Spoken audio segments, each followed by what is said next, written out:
За сайн байцгаана уу.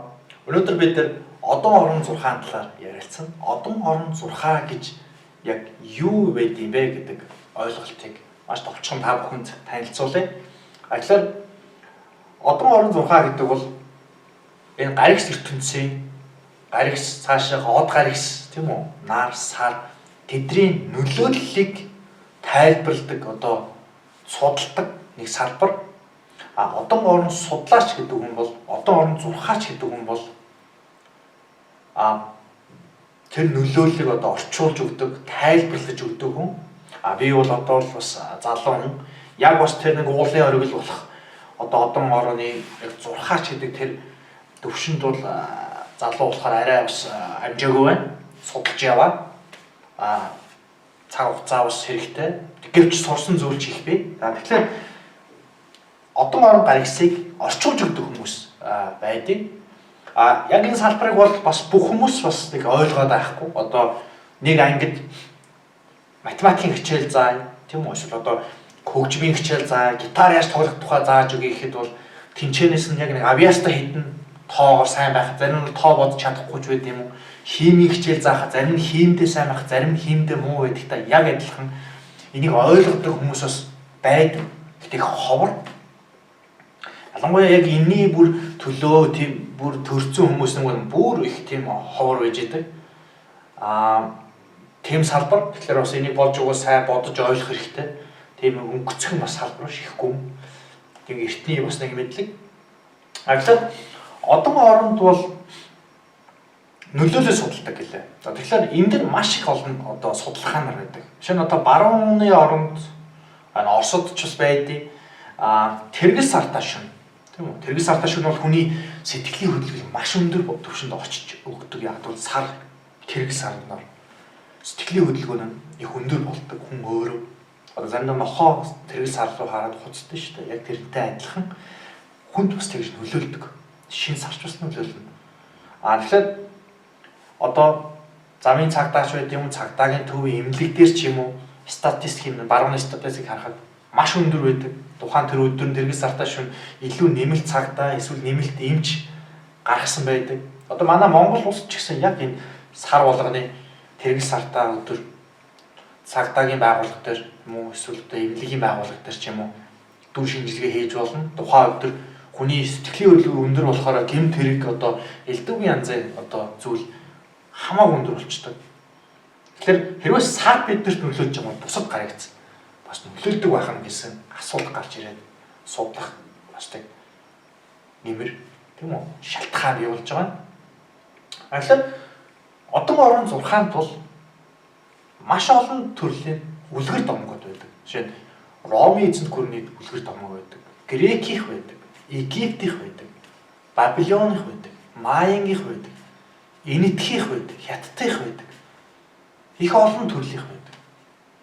Манайх Монгол бол ерөөсөө тэр чигээрээ грекийг шууд хуулчихсан. Уг нь бол манай Монгол улс өөрийн гэсэн одон орон зурхаан тийм үү үлгэр домогтой нэр үсгтэй томьёотой тийм үү хоньны ордог гэх орн чон шиг ч юм уу хоньны ордог хүмүүс ерөөсөө хон шиг биш чон шиг дэшээ мэлхий орн мартар гээл тэр нэрэнд ерөөсөө утгач ирээгүй тэр нэрний цаана одон орны аймаг явж идэг тухайн ордны аймаг явж идэг нүүгээд явж идэг 100 жилийн грац явж идэг тийм одны аймаг байж идэг тэр нэг чухал тэрээс нэр бол нэг хамаагүй тэрнээс биш би бол өнөөдөр Монгол төрөх эсвэл хаана Европ төв төрөх Африк төв төрөх Латин төв төрөх ч юм уу те ямар ч хамаагүй биднэрт нэг л нар байдаг нэг л сар байдаг нэг л ангараг байдаг нэг л суур гариг байдаг тийм үү нэг л бас Сириус од гэж байдаг нэг л Алтайр гэж од байдаг Бэтлс гэж нэг од байдаг тийм үү янз янзын одны аймагуд бас бий.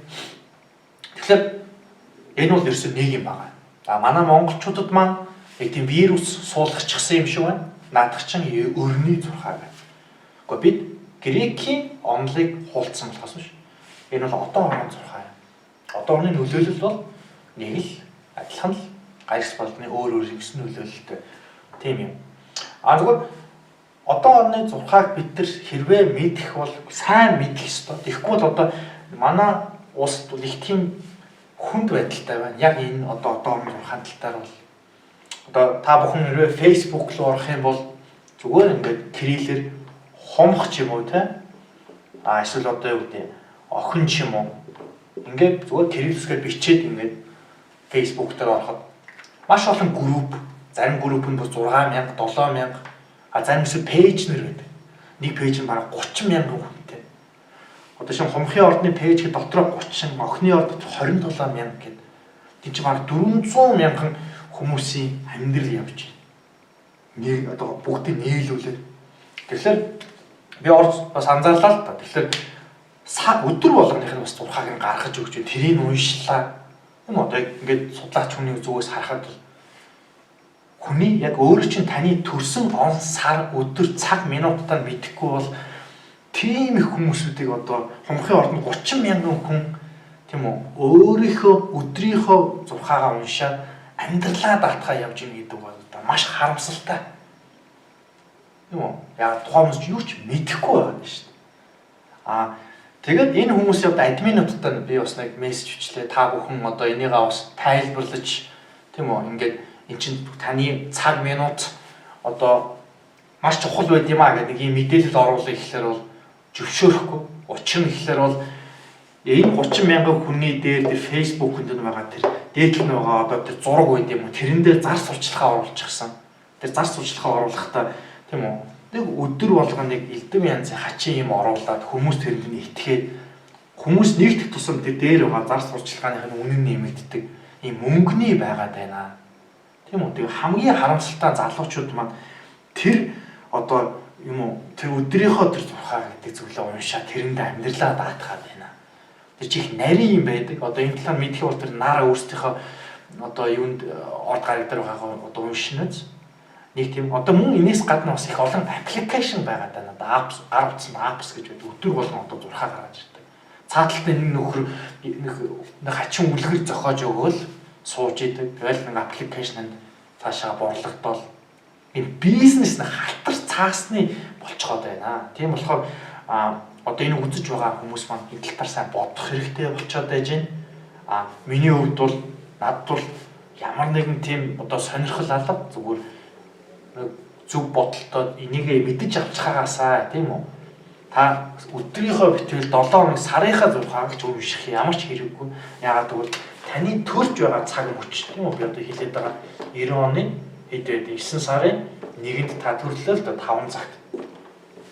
Тэгээ таны гаргасан байршил хаана байгаа нь хоорондоо яаж холбогдолтой, ямар ордонд, ямар мах бодтой ордонд, ямар гэрт байж гэн, хоорондын уялзаа ямар одон дээр орж ирж гэн гэдэг талаар маш тэгж гүнзгий харах хэрэгтэй. Тийм одоо байж болохгүй гэж одоо залуучуудаа хэлмээр байна. Чин сэтгэлээсээ. Тийм болохоор одоо энэ дээрээ бас нэг ухаарч цагааж энэ бизнес эрхэлж байгаа хүмүүс ч гэсэн бусдынхаа бас нэг энэ одоо нэг хүүхдүүдийн нэг 10 жилийн нэг оюутгуудыг бас ингэж арай болохгүй. Тийм болохоор энэ тал дээр бас нэг жоохон ухамсартай байгаач гэж хэлмээр байгаа. Тийм байна. За өөрчлөн ерөнхийдөө бол нэг тийм ойлголттой байна. За тэгээд анхаарал хандуулсан та бүхэнд баярлалаа. Амжилт хүсье. Баяр таа.